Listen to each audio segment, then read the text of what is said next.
মোহর দাও। এখন কাউকে বিশ্বাস করতে নেই। তুমি যদি মুক্ত হয়ে চলে যাও, তখন আমি স্বর্ণের মোহর কোথায় পাবো? এই নাও এক কলস ভর্তি মোহর। এবার আমাকে সাহায্য করো। ঠিক আছে, মুক্ত করব। আগে কলস বাড়িতে নিয়ে যাই। বাড়িতে কলস রেখে তারপর কুয়ো থেকে জল নিয়ে তোমার কাছে আসবো। এই বলে কালু বাড়ি চলে যায় আর কাকুলিকে সবটা খুলে বলে। কালু, আমাদের তো কপাল খুলে গেছে গো। তোমাকে আর চুরি করতে হবে না তাহলে।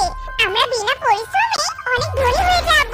শোনো কালু, তুমি ওই বেগুন গাছের জলপরীকে মুক্ত করো না, তাহলে তো আর স্বর্ণের মোহর পাবো না। এখন থেকে ওই জলপরীকে মুক্ত করার লোভ দেখিয়ে প্রতিদিন এক কলস করে স্বর্ণের মোহর নিয়ে আসবে, বুঝেছো? হ্যাঁ কাকুলি, তাই করব। এইভাবে সেই দিন কেটে যায়। পরের দিন কালু আবার ওই নদীর পাড়ে বেগুন গাছের কাছে যায়। কালু, তুমি জল আনতে গিয়ে আর আসলে না যে? আজকেও তো জল আনুনি। সে কথা আর বলো না। কাল সারা দিন বনে বিশুদ্ধ জলের কুয়ো খুঁজেছি, কিন্তু কোথাও পাইনি। আজ আরো এক কলস স্বর্ণের মোহর দাও। আজ আমার এক প্রতিবেশীকে নিয়ে খুঁজবো, আর সে তো এমনি এমনি খুঁজবে না, তাকে তো মোহর দিতে হবে। তাই আমাকে আরো এক কলস সোনার মোহর দাও। ঠিক আছে, দিচ্ছি। এই নাও আরো এক কলস স্বর্ণের মোহর।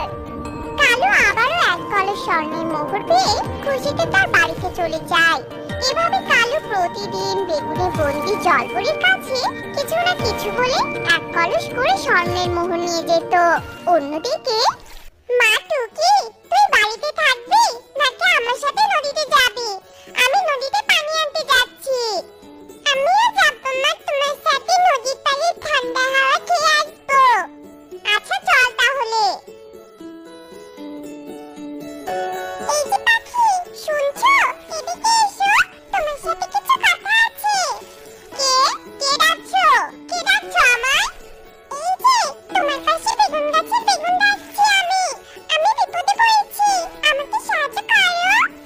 হ্যাঁ বলো, তোমাকে আমি কিভাবে সাহায্য করতে পারি? তারপর বেগুন সব কথা খুলে বলে। আচ্ছা ঠিক আছে, আমি আমার কলস করে তোমার জন্য এক্ষুনি বিশুদ্ধ জল নিয়ে আসছি। এই বলে টুনি তার কলস নিয়ে বিশুদ্ধ জলের কুয়োর খোঁজে চলে যায় আর বনে খুঁজতে থাকে। খুঁজতে খুঁজতে এক পর্যায়ে টুনি সেই বিশুদ্ধ জলের কুয়ো পেয়ে যায়। তোমাকে অনেক ধন্যবাদ আমাকে বেগুন গাছ থেকে মুক্ত করার জন্য। তুমি অনেক ভালো আর সৎ পাখি। কোনো সাথী ছাড়াই আমাকে সাহায্য করলে। তারপর জলপরী কালুর প্রতারণার সব কথা খুলে বলে। ওই কালুর কাছে সাহায্য চেয়েছিলে? কালু একটা চোর, মিথ্যুক, নিজে কোনো কাজকর্ম করে না, সবসময় অন্যের জিনিস চুরি করে। ও তোমার কাছে এভাবে স্বর্ণের মোহর নিতেই থাকতো, কিন্তু তোমাকে মুক্ত করতো না। দাঁড়াও, এক্ষুনি ওর মজা দেখাচ্ছি। কাকুলি, এ কি সর্বনাশ হলো আমাদের! এতগুলো স্বর্ণের মোহর, বাড়ি ঘর সব কিভাবে অদৃশ্য হয়ে গেল? ওই বেগুনে বন্দি জলপরী হয়তো এসব করেছে।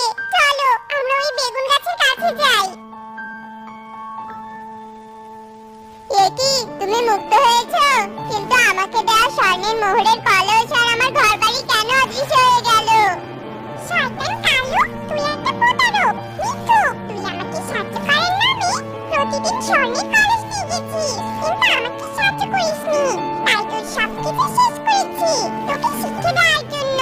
আর দেখ, টুনি কত সৎ আর ভালো, আমাকে কোনো সাহায্য ছাড়াই সাহায্য করেছে। আর আমিও টুনিকে সাহায্য করতে চাই। এই নাও টুনি, নদীর পাড়ের একটা বেগুন বাড়ি বানিয়ে দিলাম তোমাকে। বেগুন বাড়ির ভিতরে অনেক স্বর্ণের মোহর আছে। তুমি তোমার মেয়েকে নিয়ে সুখেই থাকবে। জলপরী, আমাদের একটা বাড়ি আর স্বর্ণের মোহর দাও। আর এমন ভাবে কাউকে ঠকাবো না। আমি ধনী হতে চাইবো না, আমি সবাইকে সাহায্য করব। তোকে সেই সুযোগ আর কোনোদিন দেব না। শোনো কালু ভাই, এখন নিজেরা কর্ম করে সবকিছু করার চেষ্টা করো। জীবনে কিছু করতে হলে নিজের ক্ষমতায় করতে হয়, অন্যের ক্ষমতায় নয়। আমি এখন কোথায় যাব? কনককে কোথায় খুঁজবো? কনক, তুই কোথায় গেলি? কনককে বুঝি আমি হারিয়ে ফেললাম। টুকি এসব বলে কাছে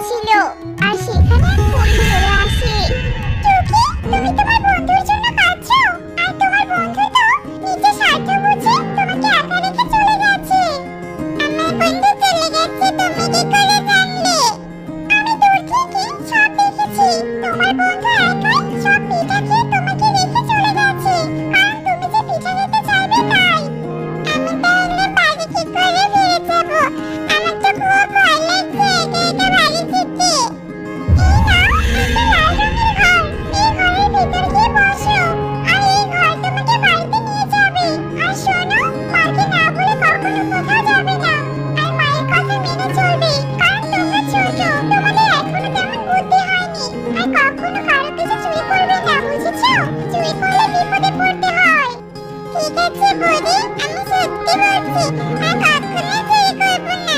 আর মায়ের কাছে আবদ্ধ হব না। আর তোমাকে অনেক ধন্যবাদ করি। তুমি না সাহায্য করলে আমি বাড়িতে যেতেই পারতাম না। আমি এখন আসি পরি।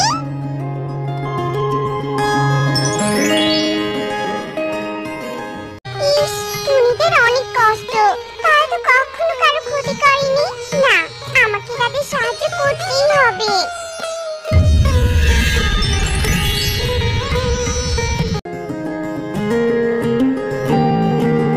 একে, কি এটা?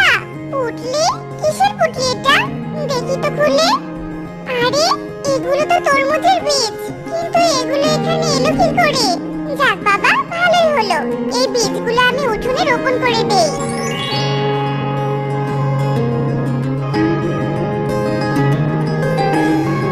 ওগো, দেখে যাও।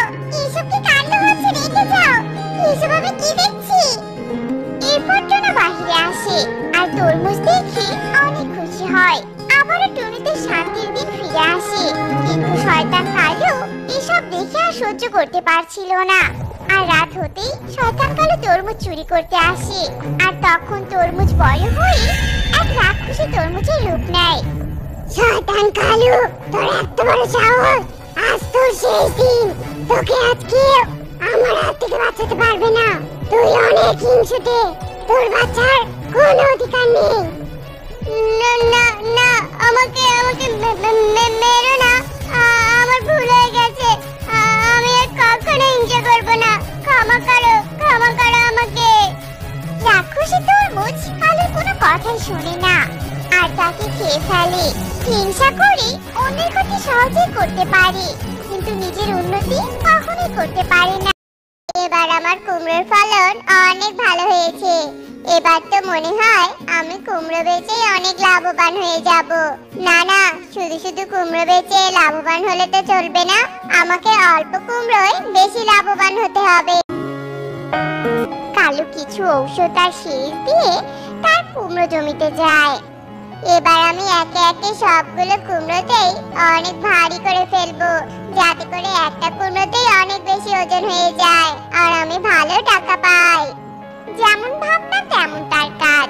একে একে সবগুলো কুমড়ো ইনজেকশনের মাধ্যমে মেডিসিন দিয়ে কুমড়োর ওজন বাড়িয়ে ফেলে। আমার সব কাজ এবার শেষ।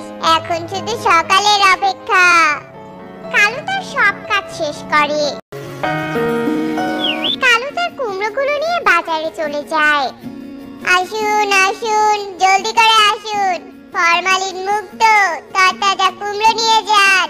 আসুন আসুন, একবার যদি শেষ হয়ে যায় তাহলে কিন্তু সবাইকে পস্তাতে হবে। এই সবাই দেখো দেখো, কালু কাক কত তরতাজা কুমড়ো এনেছে। চলো আমরা সবাই কুমড়োগুলো কিনে নেই। নতুন বছরে কুমড়ো না খেলে কি আর চলে?